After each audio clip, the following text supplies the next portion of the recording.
ನಿರಂತರವಾಗಿ ವಿದ್ಯುತ್ತಿನ ಸಮಸ್ಯೆ ಹಲವಾರು ಭಾಗಗಳಲ್ಲಿ ಮತ್ತು ವಿಶೇಷವಾಗಿ ಗ್ರಾಮ ಮಟ್ಟದಲ್ಲಿ ವಿದ್ಯುತ್ತಿನ ಸಮಸ್ಯೆ ಎಲ್ಲರೂ ಎದುರಿಸ್ತಾ ಇರ್ತಾರೆ. ಹಿರಿಯೂರು ಉಪವಿಭಾಗದ ಮುಖಾಂತರ ಹಿರಿಯೂರಿನ AW ಸಾಹೇಬರ ಒಂದು ಅಧ್ಯಕ್ಷತೆಯಲ್ಲಿ ಅವರ ಎಲ್ಲಾ ಸ್ಟಾಫ್ ಅನ್ನು ಬಳಸಿ, ಅಂದ್ರೆ ಅವ್ರದ್ದೇನೋ ಒಂದು 3-4 ಸಬ್ ಡಿವಿಷನ್ ಎಲ್ಲಾ ಶಾಖೆಗಳನ್ನ ಬಳಸಿ ಇವತ್ತು ಒಂದು ಅಭಿಯಾನ ಮಾಡ್ತಾ ಇದ್ದಾರೆ. 11 KV ನಿರ್ವಹಣಾ ಅಭಿಯಾನ ಅಂತ. ಆ ವಿಚಾರವಾಗಿ ಮಾತಾಡೋದಕ್ಕೆ ಅವರೇ ಕೆಲಸ ಮಾಡ್ತಿದ್ದಂತಹ ಸ್ಥಳಕ್ಕೆ ಬಂದಿದೀವಿ. AW ಸಾಹೇಬ್ರನ್ನ ಮಾತಾಡಿಸ್ತಾ ಹೋಗೋಣ, ಏನು ಈ ಅಭಿಯಾನ, ಯಾಕೆ ಮಾಡ್ತಾ ಇದಾರೆ ಅಂತ. ಸರ್ ನಮಸ್ಕಾರ. ನಮಸ್ಕಾರ ಸರ್. ಸರ್ ತಮ್ಮ ಹೆಸರು? Sir Peer Saab sir. ಪೀರ್ ಸಾಬ್ ಸಾಹೇಬ್ರೆ, ಏನಿದು ಅಭಿಯಾನ ಆಕ್ಚುಲಿ? ಸರ್, ಇತ್ತೀಚಿನ ದಿನಗಳಲ್ಲಿ ಮಾನ್ಯ ಇಂಧನ ಸಚಿವರು ತುಮಕೂರು ಮತ್ತೆ ಬೆಂಗಳೂರು ಗ್ರಾಮಾಂತರ ಪ್ರದೇಶಗಳಲ್ಲಿ ಪ್ರವಾಸ ಮಾಡಿದಾಗ ಹೆಚ್ಚಿನ ಒಂದು 11 KV ಮಾರ್ಗಗಳಿಗೆ ಜಂಗಲ್ಲು ಅಂದ್ರೆ ಮರಗಳು ಬಳ್ಳಿಗಳು ಎಲ್ಲ ಹಬ್ಬಿರೋದು ಅವರಿಗೆ ಕಂಡಿರುತ್ತೆ. ಅದನ್ನ ಮಾನ್ಯ ವ್ಯವಸ್ಥಾಪಕ ನಿರ್ದೇಶಕರಿಗೆ ಹೇಳಿದಾಗ ವ್ಯವಸ್ಥಾಪಕ ನಿರ್ದೇಶಕರ ಒಂದು ಆದೇಶದ ಮೇರೆಗೆ ನಮ್ಮ ಮಾನ್ಯ ಅಧೀಕ್ಷಕ ಇಂಜಿನಿಯರ್ ವೃತ್ತ ಕಚೇರಿ ದಾವಣಗೆರೆ ಅವರ ಅಧ್ಯಕ್ಷತೆಯಲ್ಲಿ ದಿನಾಂಕ 16/8/2025 ನಡೆದ ಒಂದು ಸಭೆಯಲ್ಲಿ 16ನೇ ತಾರೀಕಿಂದ ಎಲ್ಲ ನಿಮ್ಮ ಮ್ಯಾನ್ ಪವರ್ ಅಂದ್ರೆ 7 ಶಾಖೆಗಳು ಬರ್ತವೆ. 7 ಶಾಖೆಯಲ್ಲಿರತಕ್ಕಂಥ ಶಾಖಾಧಿಕಾರಿಗಳ ಒಂದು ನೇತೃತ್ವದಲ್ಲಿ ಎಲ್ಲ ಅವರ ಸಿಬ್ಬಂದಿಯನ್ನು ಕರೆದುಕೊಂಡು ಬಂದು ದಿನ ಒಂದು 10-11 KV ಮಾರ್ಗಗಳ ನಿರ್ವಹಣೆಯನ್ನು ಕಡ್ಡಾಯವಾಗಿ ಮಾಡಿ ವಿದ್ಯುತ್ ಅಡಚಣೆಯನ್ನು ಕಡಿಮೆ ಮಾಡಬೇಕು ಅಂತ ಅವರು ಆದೇಶ ಮಾಡಿದ್ದಾರೆ. ಆ ಪ್ರಕಾರವಾಗಿ ನಾವು ದಿನಾಂಕ 16ರಿಂದ ಇವತ್ತಿನ 4ನೇ ದಿವಸ ಈಗ ಹಿರಿಯೂರು ಉಪವಿಭಾಗ ರೇಬೆ ಶಾಖೆ ವ್ಯಾಪ್ತಿಗೆ ಬರತಕ್ಕಂಥ ರಂಗೇನಹಳ್ಳಿ ಗ್ರಾಮಾಂತರ ಪ್ರದೇಶದಲ್ಲಿ NJY ಆಗಿರ್ಬೋದು, ಇಲ್ಲ ಪಂಪ್ ಸೆಟ್ಗಳು ಮಾರ್ಗಗಳಾಗಿರ್ಬೇಕು, ಎಲ್ಲವೂ ನಮ್ಮ ನಿರ್ವಹಣಾ ಸಿಬ್ಬಂದಿ ಮತ್ತೆ ನಮ್ಮ ಶಾಖಾಧಿಕಾರಿಗಳ ಒಂದು ಮೇಲ್ವಿಚಾರಣೆಯಲ್ಲಿ ಕೆಲಸವನ್ನು ನಿರ್ವಹಿಸುತ್ತಿದ್ದೇವೆ. ಸರ್, ಓವರ್ ಆಲ್ ಹಿರಿಯೂರು ಸಬ್ ಡಿವಿಷನ್ಗೆ ಎಷ್ಟು ವೈನ್ ಬರುತ್ತೆ ಅಂದ್ರೆ? 7 ಶಾಖೆಗಳು ಬರ್ತದೆ ಸರ್. ಹಿರಿಯೂರು ಸಬ್ ಡಿವಿಷನ್ಗೆ 7 ಶಾಖೆಗಳು ಬರ್ತದೆ ಸರ್. 7 ಶಾಖೆನಾ? ಸರ್, 7 ಶಾಖೆ ಎಷ್ಟು ಕಿಲೋಮೀಟರ್ ರೇಡಿಯಸ್ ಇದೆ ಸರ್ ನಿಮ್ಮ ಒಂದು ಸಬ್ ಡಿವಿಷನ್? ನಿಮ್ಮ 11 KV ಎಷ್ಟು ಕಿಲೋಮೀಟರ್ ಇರ್ಬೋದು ಅಂದಾಜು? 4,500 ಕಿಲೋಮೀಟರ್ 11 KV ಇದೆ. 5,272 LT ಇದೆ ಸರ್. LT ಲೈನ್ ಇದೆ. ಅಷ್ಟಿದೆಯಾ ಸರ್? ಹೌದು ಸರ್. ಹೌದು ಸರ್, ಅಂದಾಜು ನಿಮಗೆ ಈ ಹೈ ಟೆನ್ಷನ್ ಎಷ್ಟು ಹೋಗುತ್ತೆ ಸರ್? 126 11 KV ಫೀಡರ್ ಇದಾವೆ ಸರ್ ನಮ್ಮ ಸಬ್. 126.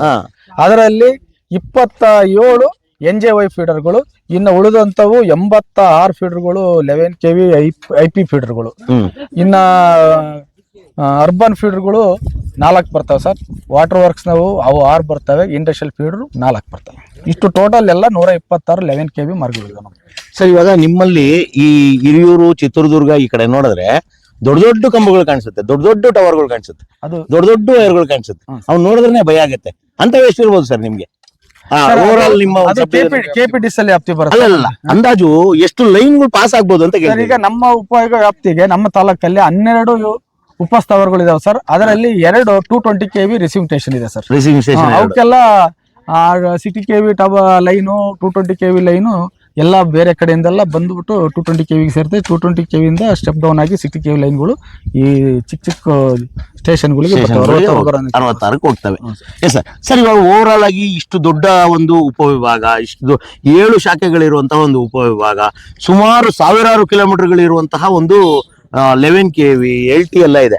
ಓವರ್ ಆಲ್ ಸ್ಟಾಫ್ ಎಷ್ಟಿದೆ ಸರ್ ನಿಮ್ಗೆ? ಸರ್, ಈಗ ನಮಗೆ ಸುಮಾರು ಕಳೆದ 20 ವರ್ಷದ ಇಂಚೆನೆ ಅವಾಗಲೇ 235 ಜನ ನಿರ್ವಹಣಾ ಸಿಬ್ಬಂದಿ ಸ್ಯಾಂಕ್ಷನ್ ಪೋಸ್ಟ್ ಇತ್ತು. ಓಕೆ. ಆಗ ಅಂತಂದ್ರೆ ನಮ್ಗೆ ಈಗ 11,612 ಪರಿವರ್ತಕಗಳು ಇದಾವೆ ಈಗಿನ ಲೋಡ್ಗೆ. ಆಗ ಒಂದು 1,500 ಏನೋ ಇತ್ತು, ಅದು 235 ಟ್ರಾನ್ಸ್ಫಾರ್ಮರ್ಗಳು ಇದ್ದಾಗ. ಈಗ 11,622 ಪರಿವರ್ತಕಗಳು ಇದ್ದಾಗ ನಮಗೆ ಸ್ಟಾಫ್ ಬರ್ತಾ ಕಡಿಮೆ ಆಗಿದೆ. ಈಗ ಕೇವಲ 78 ಜನ ಮಾತ್ರ ನಿರ್ವಹಣಾ ಸಿಬ್ಬಂದಿ ಇದ್ದಾರೆ. ಅದರಲ್ಲಿ 7 ಶಾಖೆಯಿಂದಲೂ 78 ಜನ ಇದ್ದಾರೆ. ಹೆಂಗ್ ಸರ್ ಮೇಂಟೈನ್ ಮಾಡ್ತೀರಾ? ಮತ್ತೆ ಈಗ 11 KV ಮಾರ್ಗಗಳನ್ನ ನಿರ್ವಹಣೆ ಮಾಡಿ ಇನ್ನು ಮುಂದಿನ ದಿನಗಳಲ್ಲಿ ಹೆಚ್ಚಿನ ಒಂದು ವಿದ್ಯುತ್ ಅಡಚಣೆ ಆಗದ ರೀತಿಯಲ್ಲಿ ಎಲ್ಲಾ ರೀತಿಯ ಗ್ರಾಹಕರಿಗೆ ನಾವು ಅದನ್ನ ಕೊಡಬೇಕು. ಮುಂದಿನ ದಿನಗಳಲ್ಲಿ ನಮಗೆ ಹೊಸದಾಗಿ ಈ ತಿಂಗಳು ಇಲ್ಲ ಮುಂದಿನ ತಿಂಗಳಲ್ಲಿ ಹೊಸದಾಗಿ ಸಿಬ್ಬಂದಿ ಬಂದ್ರೆ ಇನ್ನ ಅನುಕೂಲ ಆಗುತ್ತೆ, ಹೆಚ್ಚಿನ ಕೆಲಸ ಮಾಡ್ಕೊಂಡು ನಿರ್ವಹಣೆ ಮಾಡ್ತು ಅಂತ ಹೇಳ್ತೀವಿ ಸರ್. ಸರ್, ಇವಾಗ ಒಂದು ಯಾವುದೇ ಒಂದು ಕಟ್ಟಡ ಕಟ್ಟಬೇಕು, ಯಾವ್ದಾದ್ರು ಒಂದು ಏನಾದರೂ ಒಂದು ಪ್ರಾರಂಭ ಮಾಡಬೇಕು ಅಂದ್ರೆ ಅದು ಅಡಿಪಾಯ ತುಂಬಾ ಮುಖ್ಯ. ಈ ಅಡಿಪಾಯ ನಿಮಗೆ ಇಂಧನ ಇಲಾಖೆಗೆ ಸಹಜವಾಗಿ ನಮ್ಮ ಹೆಮ್ಮೆಯ ಪವರ್ ಮ್ಯಾನ್ಗಳು ಅಲ್ವಾ ಸರ್? ಹೌದು ಆ ಪವರ್ ಮ್ಯಾನ್ಗಳು ಇಲ್ಲದೆ ನಿಮ್ಮ ಒಂದು ನಿರ್ವಹಣೆ ದುಸ್ಸಾಹಸ, ಅದು ಕಷ್ಟ ಸಾಧ್ಯ. ಹೌದು ಸರ್. ಹೌದು ಸರ್. ಸರ್ ಹೆಂಗ್ ಮೇಂಟೈನ್ ಮಾಡ್ತಾ ಇದ್ರಿ 75 ಜನ ಈ ಓವರ್ ಆಲ್ 7 ಸಬ್ ಡಿವಿಷನ್ ಇಂದ ನೀವು ಹೆಂಗ್ ಲೆಕ್ಕ ಹಾಕೊಂಡ್ರು ಒಂದು ನಮಗೆ ಬರೀ 10 ಜನ ಲೆಕ್ಕ. ಹೌದು ಸರ್. ನಿಮ್ಗೆ ಒಂದು ನಮ್ಗೆ ಎಷ್ಟು ಜನ ಬೇಕು ಸರ್? ಆಕ್ಚುಲಿ ಎಷ್ಟು ಪವರ್ ಮ್ಯಾನ್ಗಳು ಬೇಕು ಸರ್? ಈಗ ನಮ್ಮ ಈಗ ಇಂದಿನ ಒಂದು ಸ್ಯಾಂಕ್ಷನ್ ಪೋಸ್ಟ್ ಪ್ರಕಾರ 235 ಬೇಕು. ಈಗ ಓಂಡಮ್ 1ಗೆ 28 ಜನ ಬೇಕು ಸರ್. ಅಲ್ಲಿ ಕೇವಲ ಈಗ 16 ಜನ ಇದಾರೆ. ಹಾ, ಓಂಡಮ್ 2 ನಲ್ಲಿ 48 ಜನ ಬೇಕು ಸರ್. ಅವರಿಗೆ 14 ಜನ ಇದಾರೆ. ಆದ್ರೂ ಇಷ್ಟೇ ಒಂದು ಇದರಲ್ಲಿ ನಾವು ಮೇಂಟೈನ್ ಮಾಡ್ಕೊಂಡು ಹೋಗ್ತಿದ್ವಿ. ಅಂದ್ರೆ ನಿಮ್ಗೆ ಅಲ್ಲಿಗೆ ಹೆಚ್ಚು ಕಡಿಮೆ 50%, 30% ಇಂದ 50% ಅಷ್ಟೇ ಇರೋದು ಇವಾಗ. ಹೌದೌದು ಸರ್. ಹೌದು. ಹಂಗಾಗಿ ನಿಮ್ಗೆ ನಿರ್ವಹಣೆನೂ ಕಷ್ಟ ಆಗ್ತಾ ಇದೆ.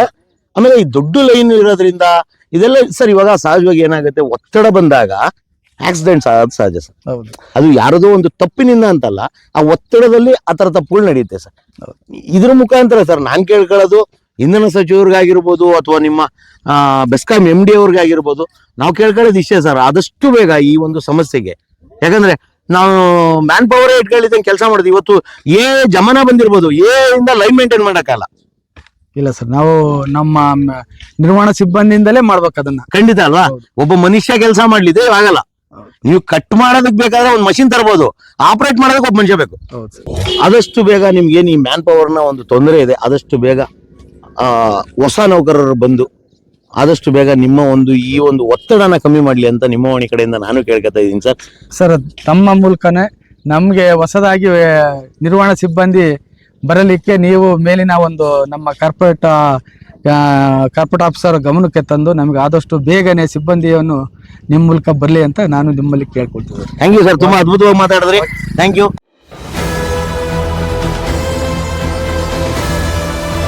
ನಿಮ್ಮ ವಾಣಿ, ಇದು ಕನ್ನಡಿಗನ ಧ್ವನಿ.